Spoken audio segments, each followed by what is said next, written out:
¿Y si la mente más brillante de un banco multimillonario estuviera escondida en el cuerpo de una niña de 8 años?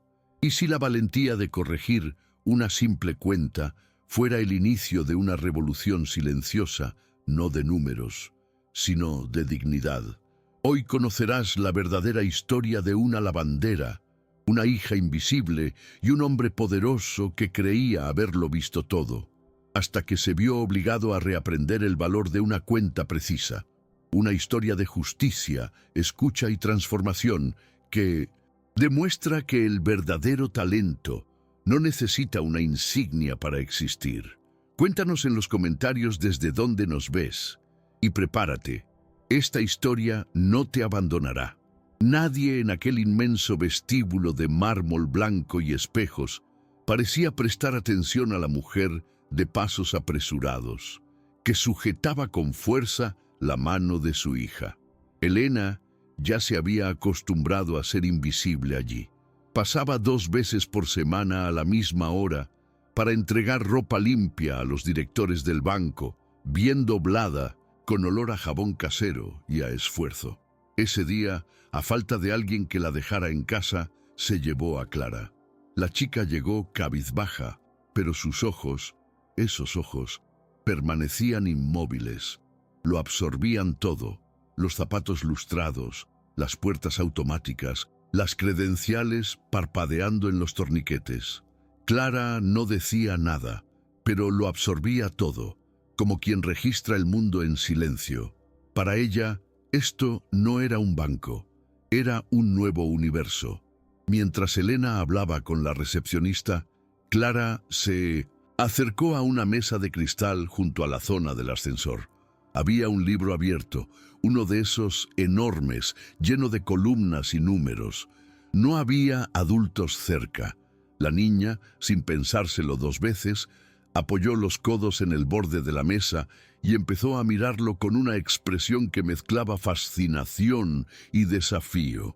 Empezó a señalar lentamente con el dedo y luego, como si jugara, reordenó los números con la goma de borrar de un lápiz que encontró en el suelo.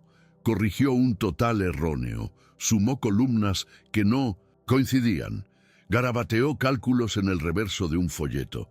Todo en silencio, como quien juega a un rompecabezas. Fue entonces cuando apareció Roberto Salgado, procedente de una reunión en el piso 27. Estaba con 2 asesores detrás, hablando por teléfono, cuando se detuvo bruscamente al ver a una niña apoyada en uno de los libros de contabilidad internos. Su rostro se ensombreció al instante. Al principio, no entendía qué estaba pasando. Luego, al ver los números a lápiz y los garabatos en el papel, explotó. Ni siquiera quería oír una explicación. Le gritó a la niña, a su madre, a la recepcionista. Toda la sala se quedó en silencio. Elena, con el corazón latiéndole con fuerza, intentó explicar que su hija solo tenía curiosidad, que no sabía, que no podía tocar nada, pero fue inútil. Roberto no vio a una niña, vio a un intruso, una amenaza. Declaró alto y claro que aquello era inaceptable, que la seguridad del banco había sido violada y que una lavandera no tenía derecho a enseñarle a su hija a entrometerse en los libros de la empresa. Clara, sin palabras, solo miró a su madre, apretándola con fuerza del brazo. No le cayeron lágrimas, pero sus ojos perdieron el brillo en ese instante. Elena fue prácticamente sacada a rastras por un guardia de seguridad, sintiendo el peso de todas las miradas sobre ella. Afuera, temblaba, no de humillación, porque ya estaba familiarizada con eso, sino de miedo a perder ese trabajo, que pagaba su factura semanal de gas. Se sentó en la acera, jaló a Clara a su regazo y simplemente dijo que esto no podía volver a suceder. La niña simplemente apoyó la cabeza en el hombro de su madre. No se disculpó, no se defendió, permaneció en silencio. Pero dentro, un huracán se estaba gestando. No estaba segura de qué había hecho mal, solo había intentado ayudar.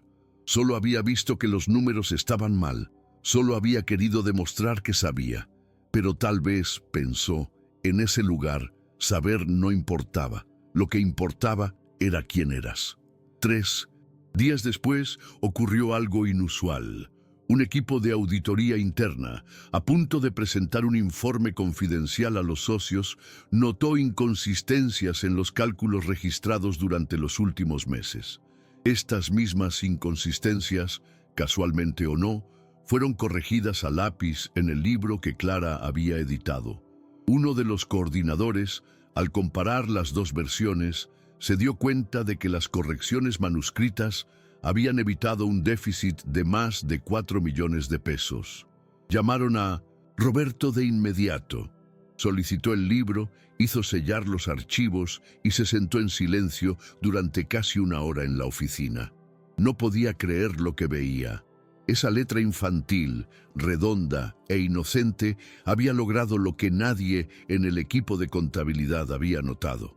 El error se había difundido durante meses por vanidad o incompetencia, y la corrección provino de una chica a la que había echado del edificio como a una delincuente. En los días siguientes mandó llamar a la cámara de seguridad del Unonditsin vestíbulo. Quería entender exactamente qué había sucedido. Vio el video innumerables veces, y cada vez que veía a Clara señalando los números con el dedo, frunciendo el ceño como si intentara resolver un rompecabezas, algo en su interior se agitaba. No era solo conmoción, era incomodidad, una punzada de vergüenza mezclada con curiosidad. Por primera vez en muchos años, Roberto sintió que había cometido un error, y no un error técnico, como una mala inversión o una decisión precipitada. Se había equivocado como ser humano. Empezó a preguntar discretamente por Elena, por su hija. Descubrió que su esposa lavaba la ropa para 3 directores y limpiaba 2 noches a la semana, y que, incluso ante la humillación pública, no había renunciado. Continuó entregando la ropa, cabizbaja, sin mirar a nadie a los ojos. La semana siguiente, Roberto bajó personalmente al vestíbulo a la hora habitual en que Elena solía pasar. Nunca lo hacía. Era de los que daban órdenes pero no aparecían. Se quedó cerca de la recepción, fingiendo estar al teléfono cuando los vio entrar. Elena llevaba el mismo carrito de la lavandería y Clara caminaba a su lado con pasos mesurados, como si intentara encogerse para no llamar la atención. Roberto observaba. La niña no miraba al suelo, miraba hacia arriba, al techo de espejos, al reloj digital de la pared, a las pantallas con los índices financieros. Lo observaba todo como si fuera parte de un rompecabezas. Fue entonces cuando lo comprendió. No estaba intimidada, simplemente estaba procesando. A sus 8 años, esa niña tenía algo que ni siquiera él podía identificar. Era concentración, era inteligencia, era pureza. Lo desconcertaba. No sabía qué hacer con esa sensación. Al regresar a su oficina, miró por la ventana. Desde el piso 29 podía ver la ciudad entera extendiéndose hasta donde alcanzaba la vista. Y abajo, en el suelo, entre el caos del tráfico y el ir y venir de la gente, yacía un niño que había hecho más por la salud financiera del banco que algunos de los gerentes a los que pagaba generosamente. Pero ¿cómo podía admitirlo? ¿Cómo podía retractarse delante de todos? Los socios no lo entenderían. La prensa caería sobre él. Ya era bastante malo tener que corregir el informe por interferencia externa, como lo habían descrito los auditores.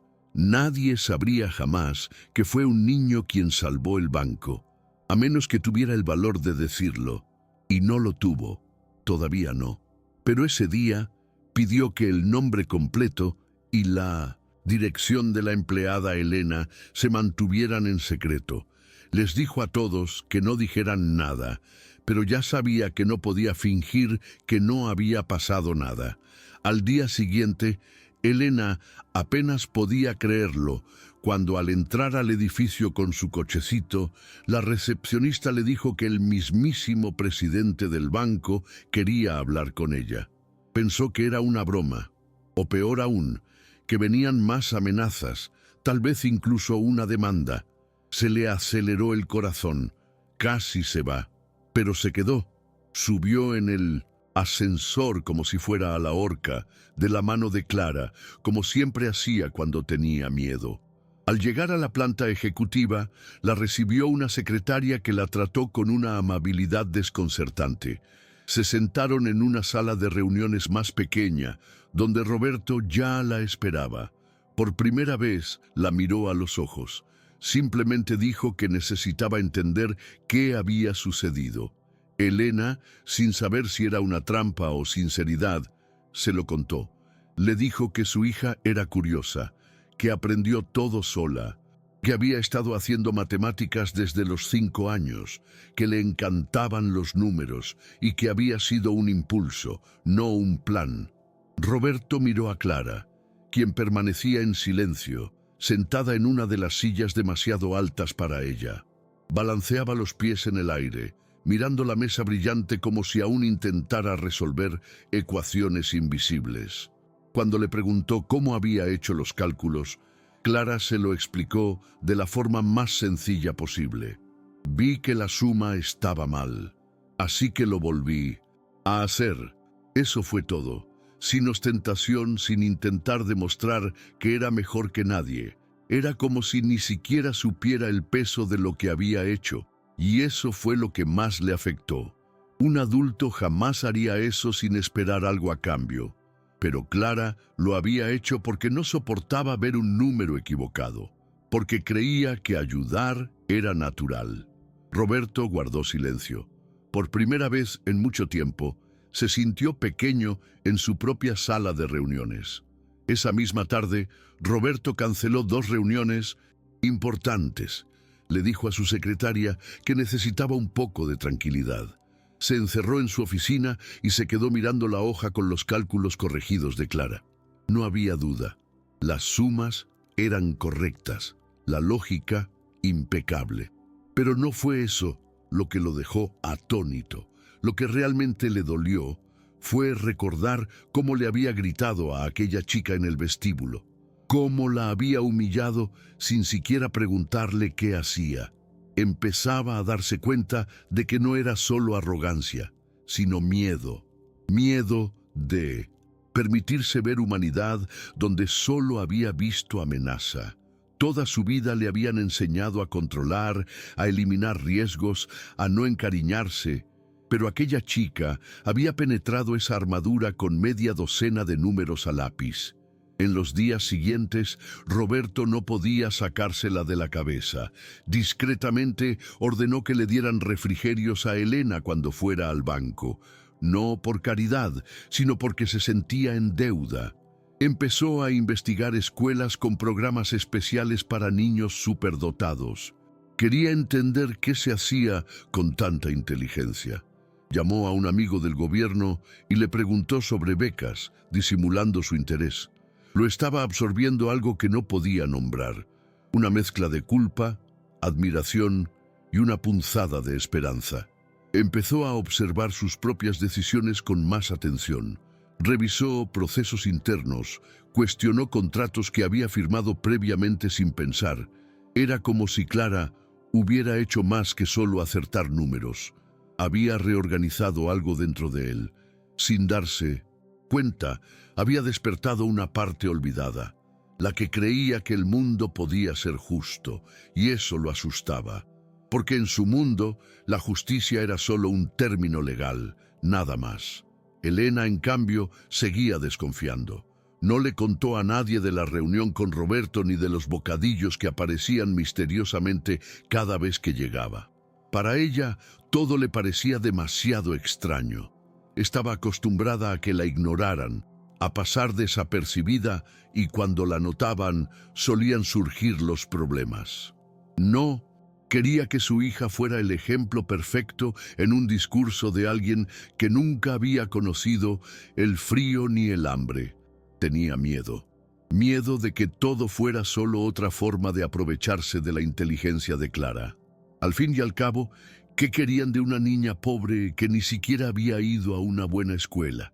Elena sabía cómo funcionaban las miradas por encima del hombro, las palabras interrumpidas a media frase, los chistes mal disimulados.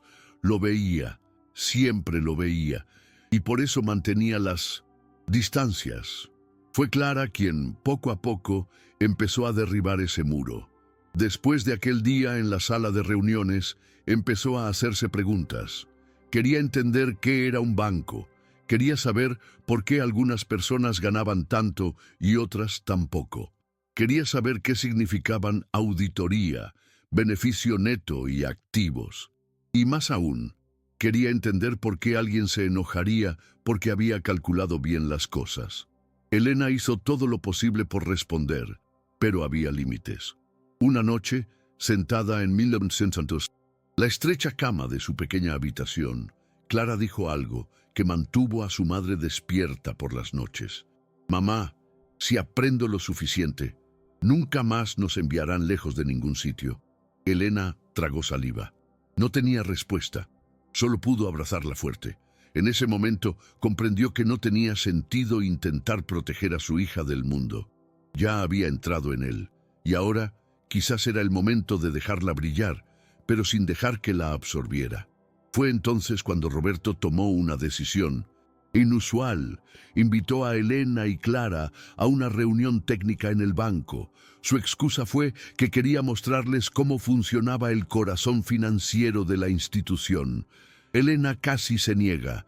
Sentía que no era el lugar adecuado para ellas, pero Clara, con solo oír la palabra técnica, se emocionó. Aceptó de inmediato. Llegaron discretamente y se sentaron al fondo de la sala como si intentaran esconderse. La mesa estaba llena, directores, analistas, inversores. Muchos miraron con recelo al ver a madre e hija allí. Algunos rieron disimuladamente, pero Roberto no se dejó intimidar. Al comenzar la reunión, presentó datos, gráficos y proyecciones y a mitad de la misma soltó: «Las cifras que están a punto de ver solo fueron posibles porque alguien que ni siquiera forma parte de nuestro equipo técnico vio lo que nadie más vio aquí». Se hizo un silencio incómodo. Algunos se miraron, otros fingieron no entender.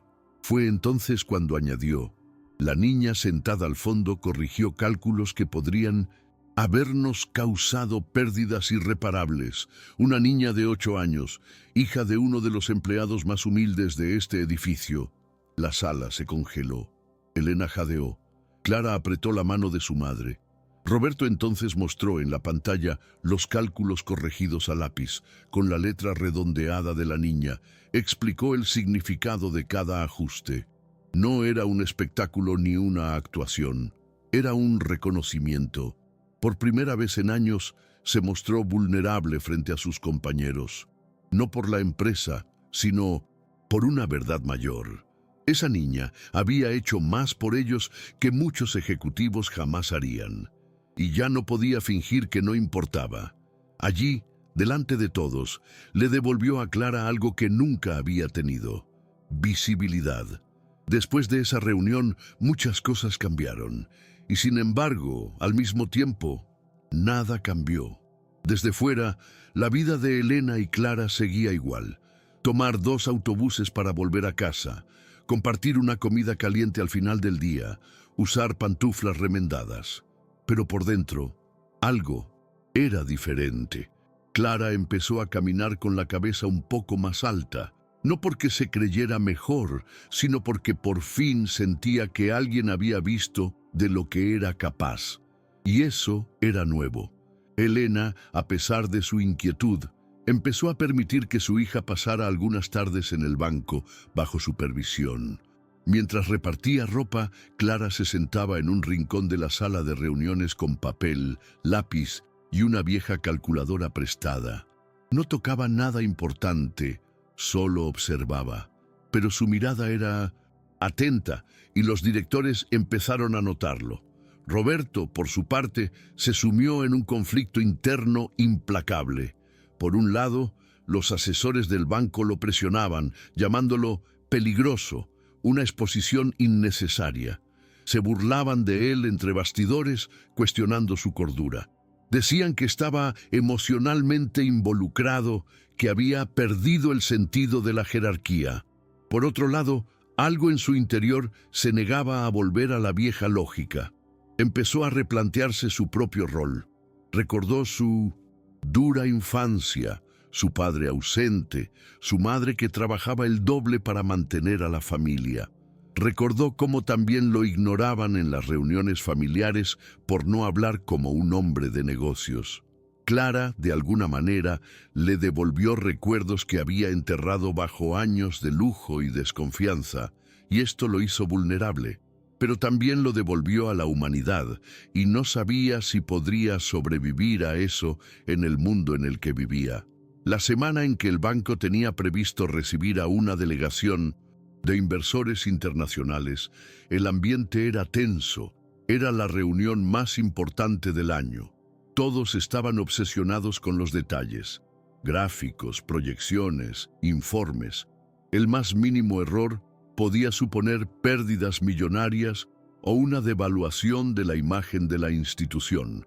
Y fue precisamente en vísperas de esta reunión que uno de los analistas detectó un grave error en una tabla de proyecciones.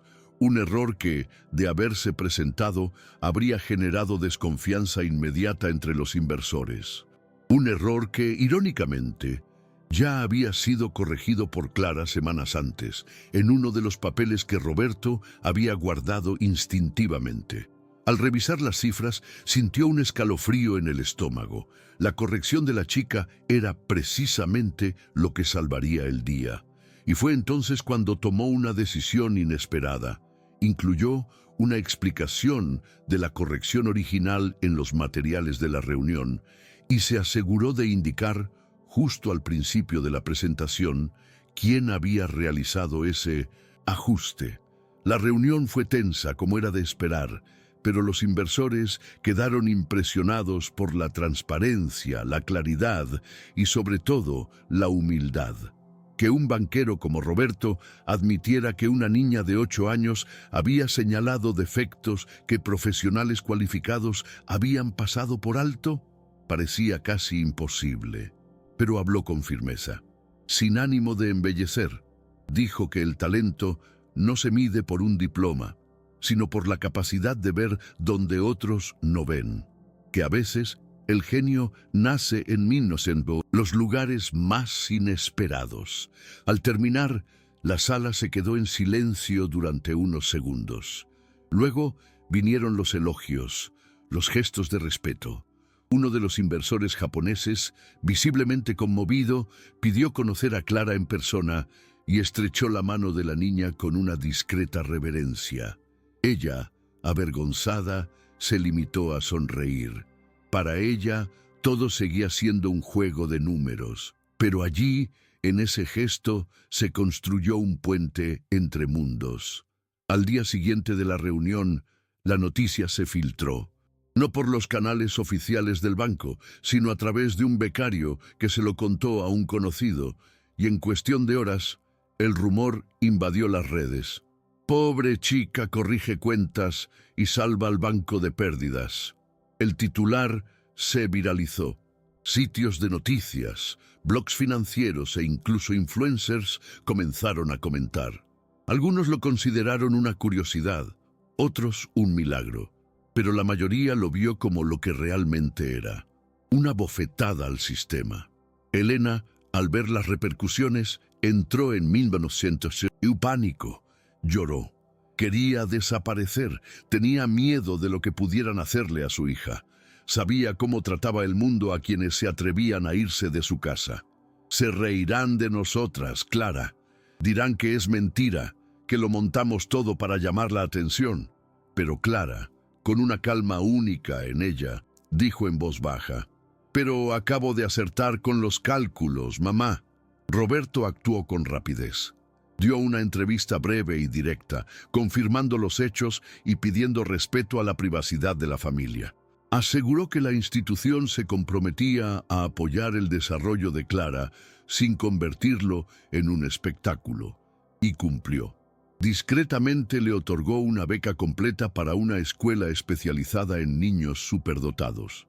Elena, aún reticente, aceptó con una condición: que Clara siguiera siendo tratada como una persona. Nada de fachadas, nada de usar a su hija como mascota corporativa. Roberto prometió, y por primera vez en muchos años hizo algo por convicción, no por obligación.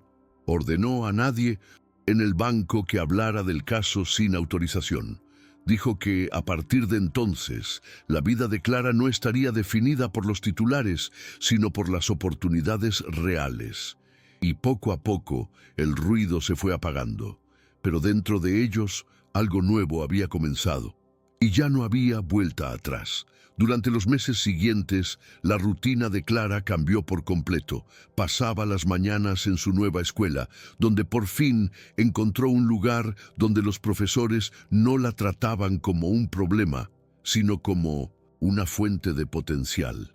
Por las tardes, volvía a casa y se esforzaba por ayudar a su madre con las tareas habituales: lavar la ropa, clasificar el jabón, contar el cambio en el supermercado. No quería perder sus raíces ni abrumar a su madre. Elena, por su parte, seguía viviendo con reservas. Con cada nuevo gesto del banco, ya fuera una donación anónima o una invitación cortés, se sentía paralizada. Temía engañarse, pero también empezó a darse cuenta de que Roberto no actuaba por vanidad. No estaba presumiendo de Clara, simplemente la acompañaba. De lejos, sí, pero con atención, con presencia. Era como si él mismo volviera a aprender a ser persona, y, en efecto, lo era. Roberto empezó a asistir menos a las cenas corporativas y más a los informes del banco en las redes sociales. Él y un pequeño equipo crearon un proyecto para promover la educación en comunidades desfavorecidas. Le pidió sugerencias a Clara y ella las recibió. Muchas, algunas ingenuas, otras brillantes, y las anotó todas. Empezó a visitarla en la escuela, sin fanfarrias, a veces llevándole libros de matemáticas avanzadas, otras veces solo para verla dar una presentación en clase. Elena seguía escéptica, pero reconoció: ya no era el mismo hombre que le había gritado a su hija en el vestíbulo de mármol. Algo en él se había roto, o tal vez se había arreglado. Clara, con su naturalidad, no pareció sorprendida, como si hubiera sabido desde el principio que esto iba a suceder, como si dentro de ella ya residiera una antigua certeza, que los números no mienten y que la gente solo necesita mirar con atención. Un día, Clara fue invitada a presentar una pequeña exposición de matemáticas aplicadas durante una feria escolar. Era una actividad sencilla, nada del otro mundo, pero se la tomó en serio, como si fuera una conferencia internacional. Hizo carteles a mano, preparó un juego con monedas falsas para enseñar a calcular el cambio y anotó las explicaciones que usaría en un cuaderno. Elena estaba nerviosa, por supuesto. Nunca había estado en una escuela así, pero fue. Se sentó al fondo, con la mirada llena de orgullo y miedo a la vez. Roberto apareció inesperadamente. Llegó en silencio, sin alardes, y se detuvo en un rincón del aula. Y cuando Clara empezó a hablar, fue como si el tiempo se hubiera detenido. Explicó con firmeza, con pasión. Hablaba de matemáticas como si contara una historia. Los niños escuchaban, los profesores sonreían y los padres presentes se miraban sorprendidos. La hija de la lavandera estaba dando la clase. Después de la presentación, Roberto se acercó. No la elogió excesivamente. Simplemente dijo: «Tienes una forma hermosa de enseñar». Y Clara respondió con una sencillez que lo desmoronó: «Es que me gusta que la gente entienda». En ese momento, vio en ella algo que no había visto en sí mismo durante décadas. Entusiasmo genuino, un brillo que no provenía del estatus, la competencia ni el reconocimiento. Era el placer de hacer algo con propósito. Regresó a casa esa noche sintiéndose diferente. Ya no pensaba en los resultados ni en las gratificaciones de fin de año. Pensó en cómo Con tan poco, esa chica había revolucionado su mundo, y eso lo hizo sentir vivo y, paradójicamente, avergonzado, porque ahora sabía cuánto tiempo había perdido persiguiendo metas vacías, mientras el verdadero milagro pasaba cada día en la acera de la mano de su madre. Con el tiempo, los rumores y la resistencia interna del banco comenzaron a disiparse. Ya nadie se atrevía a reír cuando se mencionaba el nombre de Clara en las reuniones. Algunos, aún incómodos, preferían el silencio. Otros comenzaron a mostrar un respeto genuino, pero lo más sorprendente fue ver cómo Roberto había cambiado su actitud hacia todos. Empezó a escuchar más, a interrumpir menos. Empezó a notar detalles que antes había ignorado. El portero que trabajaba enfermo sin quejarse jamás. La camarera que siempre sonreía incluso cuando la ignoraban. El becario que dormía poco para apoyar a sus hermanos. Como si, después de ver a Clara, hubiera empezado a ver el resto del mundo. Era sutil, pero real. Y esto empezó a crear un efecto dominó en el ambiente. La gente empezó a tratarse con más cuidado, como si de repente recordaran que todos allí tenían una historia.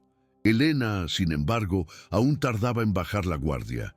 Incluso viendo los cambios, seguía preguntándose si todo duraría. Pero un gesto despertó algo en su interior. Era una tarde nublada cuando llegó a casa con Clara y encontró sobre la mesa de la cocina una sencilla caja de cartón con una nota. Para Clara, sin obligaciones, solo porque te lo mereces. Dentro había un juego completo de útiles escolares, cuadernos nuevos, lápices de colores, una calculadora científica, libros de matemáticas e incluso una pequeña tableta con acceso limitado a Internet.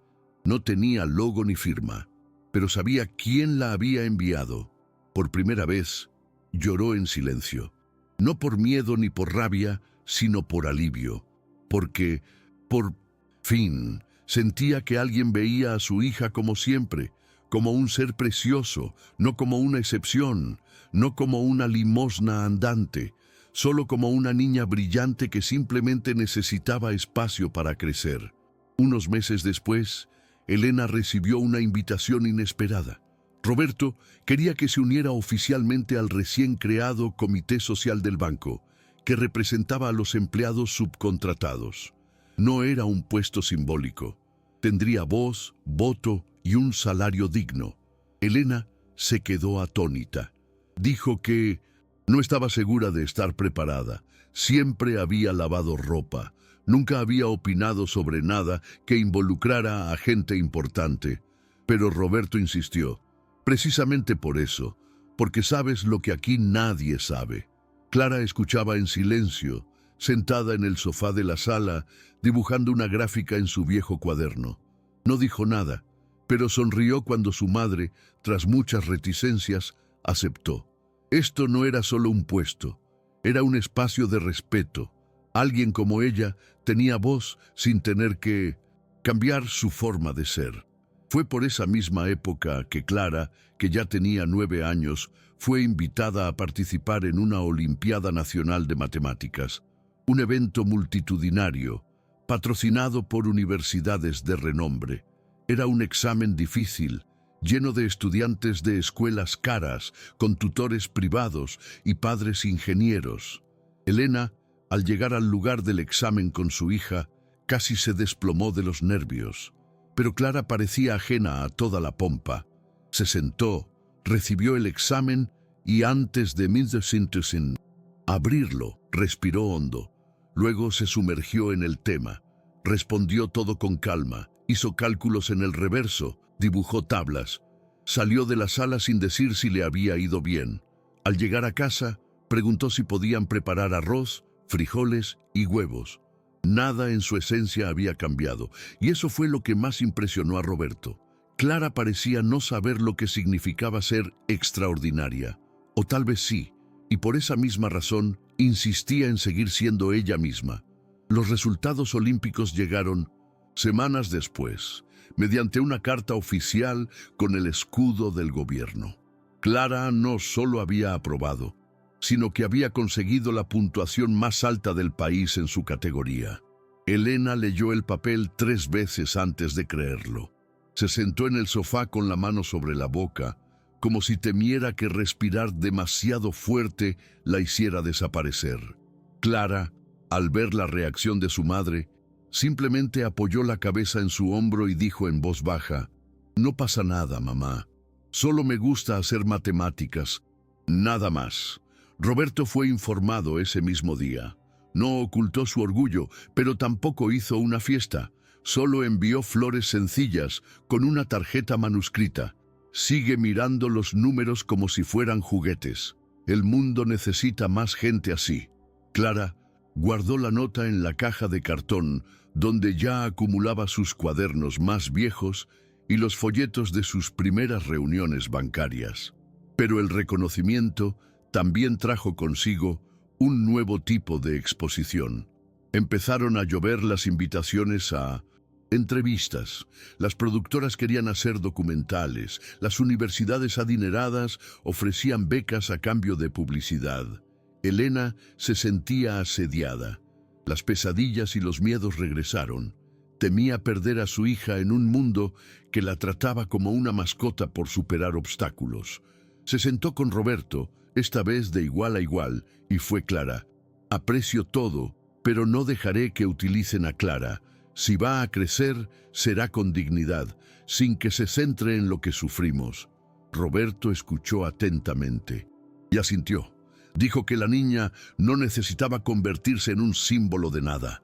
El mejor regalo que podían darle era la libertad de elegir quién quería ser. Y en ese momento, Elena le creyó. Por primera vez, le creyó de verdad. Después de eso, Roberto dio un paso atrás. No por desinterés, sino por respeto. Les dio espacio a Clara y Elena para que siguieran su propio camino. Continuó vigilándolas a distancia, llamándolas de vez en cuando, enviándoles libros, apareciendo discretamente en alguna presentación, pero no forzó su presencia. Sabía que lo que necesitaba construirse entre ellas ya estaba hecho, y que el amor, cuando es verdadero, no necesita público. Clara continuó creciendo como una esponja de conocimiento. Leía sin parar. Hacía preguntas cada vez más complejas y al mismo tiempo mantenía el mismo gusto por las cosas sencillas: ayudar a su madre, clasificar los materiales reciclables, cuidar del gato que apareció en la puerta y que se hizo conocido como Planilla. Una noche, durante una cena normal, Clara hizo una pregunta que hizo que Elena detuviera la cuchara a medias. «Mamá, ¿crees que puedo enseñar a otros niños a amar los números también?». Sonrió Elena. No podía responder con fórmulas, pero sabía lo que su hija llevaba dentro. Simplemente dijo: «Ya lo haces, querida, desde aquel día en el banco». A partir de ese momento, Clara concibió la idea de crear pequeñas reuniones de matemáticas en la comunidad. Empezó con 4 niños en su sala, y luego se convirtió en un grupo de estudio en la biblioteca del barrio. Se le iluminaban los ojos cuando alguien entendía un cálculo difícil. No había aplausos ni cámaras, pero había un significado, y eso era lo que importaba. Roberto se enteró de estas reuniones por casualidad, en una conversación con un conocido. Sonrió para sí mismo. Comprendió que Clara había encontrado su camino, y que, tal vez, él también había encontrado el suyo, no como banquero, sino como alguien que finalmente había hecho algo realmente valioso. El tiempo pasó, como siempre, sin pedir permiso, sin avisar. Clara creció deprisa, pero conservaba la misma esencia. A los 12 años, ya era conocida en el barrio como la niña que explica cálculos difíciles. Algunos adultos incluso se paraban a pedirle ayuda con facturas, deudas y plazos. Y ella ayudaba, sin arrogancia, sin superioridad. Se sentaba con su cuaderno, lo anotaba todo y explicaba despacio. Elena lo observaba todo con el corazón encogido y lleno de orgullo. Su hija se estaba convirtiendo en una mujer de mundo, sin perder la delicadeza con la que miraba a la gente. Y eso, para ella, era más valioso que cualquier medalla. Roberto también lo sentía, aunque nunca lo dijera. A medida que crecía, caminaba menos, hablaba menos, pero miraba más. Siempre que veía a Clara, incluso de lejos, algo en él cambiaba, como si el mundo cobrara sentido por unos segundos. Un domingo por la mañana, recibió una carta manuscrita. No era común recibir cartas en aquel entonces, sobre todo, con la letra de un niño. Era de Clara. Decía que estaba organizando su primer taller de educación financiera para jóvenes de las afueras y quería que fuera. Nada formal, nada público, solo para ver. Roberto tardó 2 días en responder. No por orgullo, sino porque la invitación le había llamado la atención. No era una charla, no era un evento, era una llamada. El sábado siguiente apareció. Entró lentamente en el salón de la iglesia del barrio y se sentó al fondo, casi escondido. Y vio a Clara allí en el centro, rodeada de adolescentes curiosos, explicando sobre las tasas de interés, la planificación, el valor de las cosas. No usó diapositivas, usó papel, lápiz y una pizarra, pero su voz llenó la sala. Y en ese momento, Roberto supo que no necesitaba hacer nada más. Ella ya había trazado su propio camino. Esa tarde, Roberto se quedó allí de pie durante horas, sin que Clara lo viera. Observó sus gestos, su forma de escuchar a los jóvenes, su pausada respuesta. Sin miedo a parecer simple, eso lo desmoronó. Él, que había pasado toda su vida rodeado de voces que gritaban para parecer importante, ahora veía grandeza en el silencio y la escucha de una chica que solo quería compartir lo aprendido. Recordó cuando la conoció, jugueteando con un libro de contabilidad, con la inocencia de quien solo quiere jugar con números. Y cómo había reaccionado. Sintió vergüenza. Todavía la sentía, porque sabía que si ella no hubiera insistido en ser ella misma, incluso, después de todo, él tal vez nunca habría cambiado. Y al ver a esos jóvenes inspirados por ella, comprendió. Clara no solo había salvado un banco, también lo había salvado a él de una vida sin sentido. Al salir, antes de pasar desapercibida, una de las jóvenes que participaba en el taller lo reconoció. Se acercó tímidamente y dijo: «Eres el hombre del banco, ¿verdad? Clara dice que creyó en ti cuando nadie más lo hizo». Roberto sintió un nudo en la garganta. No respondió de inmediato, solo asintió y sonrió. En el fondo, sabía que no era del todo cierto, no le había creído desde el principio, pero tuvo la humildad de cambiar. Y quizás eso era lo que Clara realmente valoraba. Regresó a casa en silencio, con un sentimiento que no podía identificar. Era una mezcla de gratitud, arrepentimiento y paz. Por primera vez en mucho tiempo, se acostó temprano, sin pensar en contratos ni ganancias. Solo el sonido de la voz de esa chica explicando el valor de las cosas que el dinero nunca puede comprar. Meses después, en una reunión interna del banco, uno de los directores principales sugirió que Roberto renunciara a la presidencia indefinidamente, alegando fatiga visible y una postura desconectada de las prioridades del mercado. Fue una sugerencia disfrazada de orden. Escuchó en silencio, no discutió, no intentó justificarse, simplemente se levantó, dio las gracias a todos y salió de la sala. Sabía que ese ciclo se acababa y, de alguna manera, sentía que era justo. Ya no era el mismo hombre que trataba a las personas como números y a los empleados como peones. Ya no encajaba en ese entorno construido sobre la vanidad y el control. Al día siguiente, dimitió formalmente y salió por la misma puerta donde, años antes, le había gritado a una chica que solo quería pagar una factura. Nadie aplaudió, nadie pronunció un discurso, y él lo prefería así.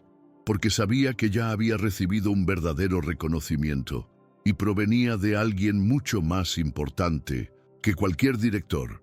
Elena se enteró de la partida de Roberto a través de un simple mensaje. Cierro un ciclo. Gracias por todo. Sigue contigo. No hizo falta explicar quién era él. Era el futuro. Era Clara.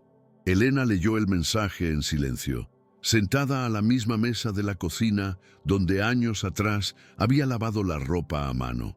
Respiró hondo y respondió en pocas palabras: has cambiado, y eso lo cambia todo. Clara, al oír la noticia, se puso seria unos segundos y luego preguntó si podía invitar a Roberto al siguiente grupo de discusión que estaba organizando con madres solteras de la comunidad. Dijo que quería que viera cómo ellas también sabían administrar, incluso sin hojas de cálculo ni oficina. Y así fue. Apareció, se sentó junto a las mujeres, escuchó en silencio y, por primera vez, comprendió de verdad lo que era administrar, sostener el mundo con ambas manos, incluso sin tener nada en el bolsillo. Esa conversación con las madres fue uno de los momentos más memorables para Roberto. Ninguna de esas mujeres lo trató con reverencia. Al contrario, algunas incluso lo miraron con recelo al principio. Pero él no estaba allí para impresionar. Estaba allí para escuchar. Y escuchar dolía. Escuchar que muchas de ellas criaban a sus 3 hijos solas, sin ayuda, que hacían milagros con un salario mínimo, que incluso enfermas seguían trabajando porque sabían que nadie más lo haría por ellas. Elena habló poco, pero cuando lo hizo, silenció a todos. Contó cómo casi lo dejó todo el día que la humillaron en el vestíbulo del banco. Cómo abrazó a su hija sin saber si tendría suficiente dinero para el alquiler. Y cómo ese día una injusticia se convirtió en la clave de su propia historia. No fue suerte, fue resiliencia, y mi hija es prueba de ello, dijo sin alzar la voz. Roberto bajó la mirada. Ahí comprendió que la empatía no nace del éxito, nace de la escucha. Tras esa reunión, Clara tuvo una idea que resonó en toda la comunidad: crear una pequeña escuela informal los fines de semana, utilizando el salón de la iglesia y con la ayuda de voluntarios. El proyecto creció rápidamente. Niños y adolescentes acudieron de varios barrios para aprender matemáticas, portugués e incluso conceptos financieros básicos. Muchos adultos también empezaron a asistir, tímidos al principio, pero con ganas de aprender. Roberto, incluso jubilado, ayudó entre bastidores. Donó materiales, organizó hojas de cálculo y conectó el proyecto con organizaciones que pudieran colaborar. Pero todo lo hizo sin firmar, sin ser el centro de atención. Clara lo había dejado claro desde el principio: esto no es un escaparate, es un espacio para quienes nunca tuvieron una oportunidad. Y él lo respetaba, porque sabía que, de no ser por ella, él tampoco habría tenido una segunda oportunidad. Para el 15 por cumpleaños de Clara, Elena quería algo sencillo pero simbólico. Una pequeña reunión en el patio trasero con un pastel casero, refresco y bocadillos. Nada sofisticado, nada alquilado, solo gente que la quisiera de verdad. Clara no quería una gran fiesta, simplemente pidió que permitieran asistir a los alumnos del taller. Y así fue. Muchos trajeron cartitas, letreros hechos a mano e incluso una pancarta improvisada. Gracias por enseñarnos. Cuando Roberto llegó con una caja de libros nuevos como regalo, Clara lo recibió con un fuerte abrazo. Ese tipo de abrazo que no se da por cortesía, sino por genuina gratitud. Se sentó en un rincón, observando desde una silla de plástico. Sonrió al ver a Elena cantando "Feliz cumpleaños" con lágrimas en los ojos, rodeada de niños a los que había aprendido a abrazar como una extensión de su propia hija. Esto era más que una celebración, era un hito, era el comienzo de un nuevo ciclo. Más tarde, hacia el final de la celebración, Clara se acercó a Roberto y le entregó un pequeño sobre en blanco. Lo abrió y encontró un dibujo a lápiz, un gran edificio de cristal y mármol, con una niña pequeña dibujada en la puerta, desde la mano de un hombre canoso. En la esquina, escrito con letra firme, la cuenta correcta lo cambia todo. Roberto no pudo decir nada. Solo la miró y asintió, con los ojos llenos de lágrimas, porque esa frase, tan simple como era, lo contenía todo. Era su historia, el dolor, la transformación, el reencuentro con la humanidad. Era un recordatorio de que, incluso en el entorno más frío y arrogante, un gesto puro puede romper el silencio de años, y que, a veces, lo que salva una vida, o varias, no es una gran idea. Es simplemente alguien con el coraje de enmendar un error. En los años siguientes, Clara creció ante los ojos de todos, pero nunca perdió la humildad. Fue aceptada en una universidad pública con una beca de excelencia. Quería estudiar matemáticas aplicadas, pero también se matriculó en pedagogía. Decía que quería aprender a enseñar mejor. Siguió viviendo con su madre, ayudando en casa y organizando talleres los fines de semana. Nunca se consideró especial, simplemente decía que tenía suerte de ser escuchada. Pero quienes la conocían sabían que no era suerte, era persistencia, era luz, era la fuerza silenciosa de quien cree que el conocimiento es un puente, no una escalera. Roberto, ya jubilado y con una salud más frágil, seguía todo al tanto. Asistía a algunas presentaciones, leía los artículos que Clara empezaba a publicar y tomaba notas a mano como siempre. Pequeños mensajes con grandes verdades. En una de sus últimas visitas al proyecto fue homenajeado sin que él lo supiera. Clara lo esperó al fondo del aula, como siempre, y en medio de la clase colocó una foto antigua en la pizarra, el vestíbulo del banco, con ella de niña y Elena a su lado. Contó toda la historia, sin ocultar la humillación, pero sin hacer pasar a nadie por villano. Dijo, hoy fue el día en que pensé que lo había hecho todo mal, pero de hecho fue el día en que todo empezó a salir bien. Señaló la silla donde estaba sentado Roberto y añadió, y fue porque tuvo el coraje de cambiar de opinión. El público conmovido aplaudió. Roberto intentó sonreír, pero no pudo contener las lágrimas. En ese momento, comprendió que ya no necesitaba un puesto, una insignia ni prestigio. El legado ya estaba allí, vivo, concreto y multiplicándose. Tiempo después, Roberto tuvo que ser hospitalizado. Llevaba meses mostrando signos de fatiga, pero insistía en mantener una rutina ligera. Cuando Clara se enteró, fue a visitarlo al hospital acompañada de Elena. Lo encontraron más delgado, pero con el mismo brillo discreto en la mirada.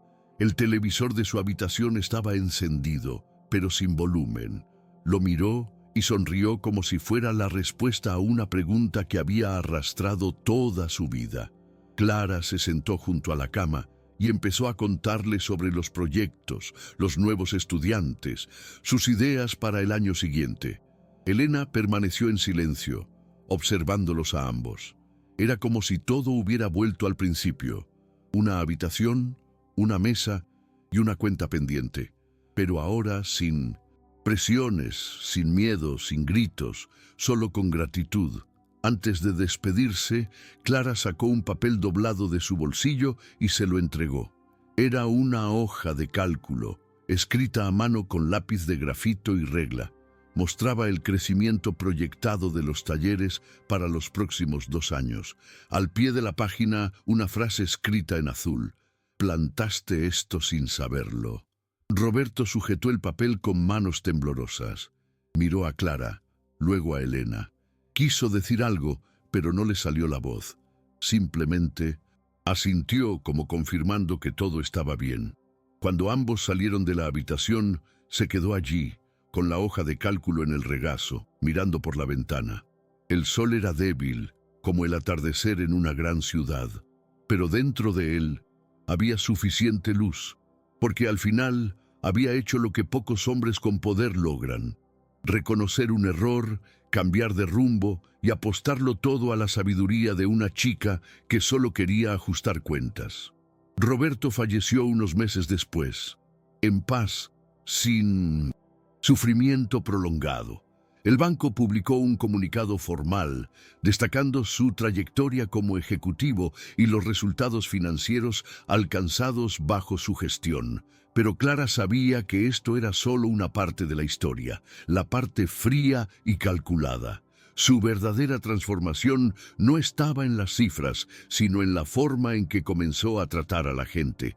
Pocos funcionarios de alto rango se presentaron al funeral, pero había un grupo numeroso de jóvenes de los talleres, madres de las comunidades, las que servía, y amigos sencillos que ni siquiera sabían quién había sido antes.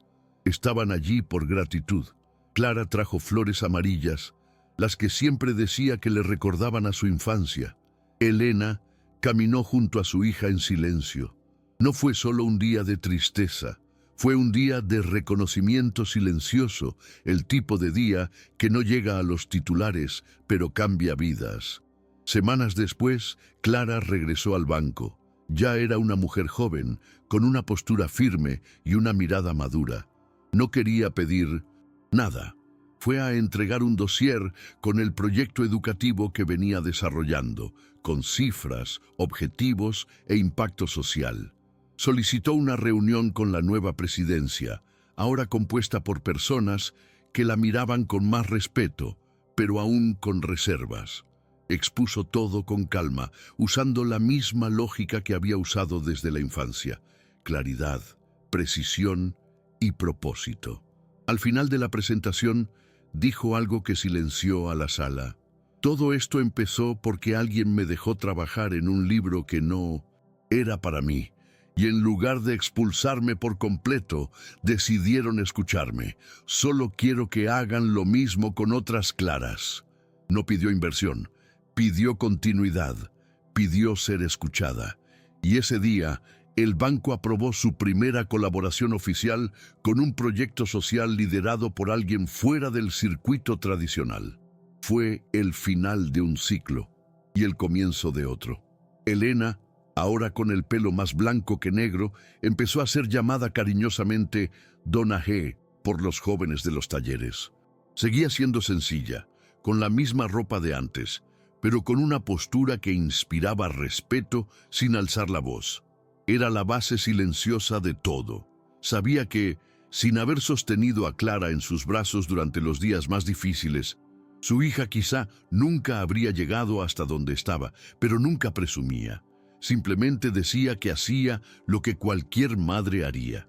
A veces, cuando estaba sola por la noche, recordaba ese día en el banco como si aún estuviera fresco, la mano de su hija en la suya, los gritos, la vergüenza, y pensaba: si tan solo me hubiera rendido entonces, pero no lo hizo, porque en el fondo sabía que la vida no recompensa a quienes lo tienen todo, sino a quienes, incluso sin nada, siguen adelante. Clara siguió creciendo, no solo en edad, sino también en impacto. Ganó premios, fue invitada a eventos y conoció a figuras importantes del país. Pero seguía volviendo cada fin de semana al mismo barrio, a las mismas sillas de plástico, a la misma pizarra desgastada. Porque, allí decía, era donde las matemáticas cobraban sentido, no en fórmulas, sino en vidas. Nunca dejaba de mencionar a Roberto al contar su historia, pero lo hacía sin deificarlo. Simplemente decía: él escuchaba cuando nadie más lo hacía. Y eso bastaba, porque ese gesto lo contenía todo: humildad, reparación y transformación. Clara comprendió desde muy pequeña que el mundo no cambia con grandes discursos. Cambia cuando alguien, incluso cansado, incluso lleno de certezas, decide detenerse, respirar y darle una segunda oportunidad a lo que parecía invisible. Ella era prueba de ello, y ahora se proponía multiplicar esa oportunidad en cada esquina que pasaba. Años después, durante una conferencia en una universidad pública, Clara fue llamada al escenario como referencia nacional en educación financiera popular. El público la ovacionó de pie. Muchos conocían su historia solo a medias, a través de noticias, citas en libros o documentales que intentaban resumirlo todo en 15 minutos. Pero solo ella entendía la importancia de cada detalle. Al final de la conferencia, al abrir el turno de preguntas, un estudiante tímido levantó la mano y preguntó: ¿qué le dirías a Clara, de 8 años, si pudieras volver atrás en el tiempo? Ella guardó silencio unos segundos, respiró hondo y respondió: le diría que no baje la vista, que no se equivoca al querer entender lo que nadie le deja, y que un día ese libro que parecía prohibido se convertirá en un puente. El público guardó silencio. No era una frase ensayada, era una experiencia vivida, y por eso fue tan conmovedora. De camino a casa ese día, Clara caminó, como le gustaba hacer cuando quería pensar. Pasó por el viejo edificio del banco, ahora renovado, con nuevos colores, nuevas puertas giratorias, pero el mismo brillo en las ventanas. Se detuvo en la acera unos minutos, no para presumir, sino porque ese lugar, por doloroso que hubiera sido, también fue el punto de inflexión, donde el mundo intentó silenciarla, pero ella tuvo el coraje de hablar con números. Recordó a su madre agarrándole la mano con fuerza. Recordó a Roberto señalando los gráficos con voz entrecortada. Se recordó a sí misma, tan pequeña, pero ya tan segura. Sonrió y siguió caminando, porque la vida no esperaba, y porque había otros niños, en otros lugares, esperando la misma oportunidad de ser escuchados. Y ahora ella era un puente, exactamente como siempre había soñado ser. En la comunidad donde todo empezó, el proyecto, creado por Clara, se convirtió en un referente. No tenía letrero en la entrada ni nombre en inglés. Simplemente se llamaba Clase de Clara. Quienes llegaban eran recibidos con café, papel, lápices y una atención atenta. No había requisitos previos. Niños, adultos, abuelos, todos podían aprender. Nadie era tratado como un caso perdido.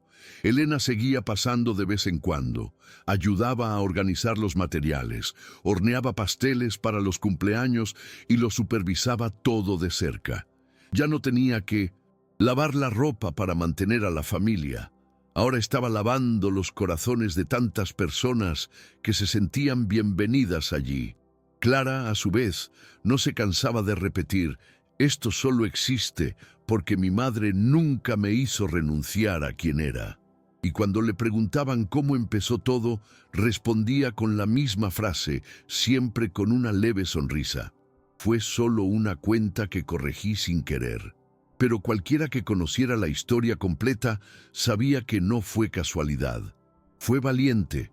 Fue con la audacia de un niño que se negó a ser invisible, y con la humanidad de un hombre que decidió escuchar.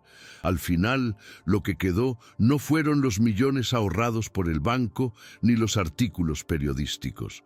Lo que quedó fueron los gestos, los silencios rotos, las disculpas que llegaron tarde pero llegaron, las manos extendidas cuando nadie más creyó, y sobre todo, la certeza de que la verdadera riqueza no reside en bóvedas de cristal, sino en las oportunidades que nos damos, en el respeto, en la dignidad y en la mirada que ve valor donde nadie más lo ve.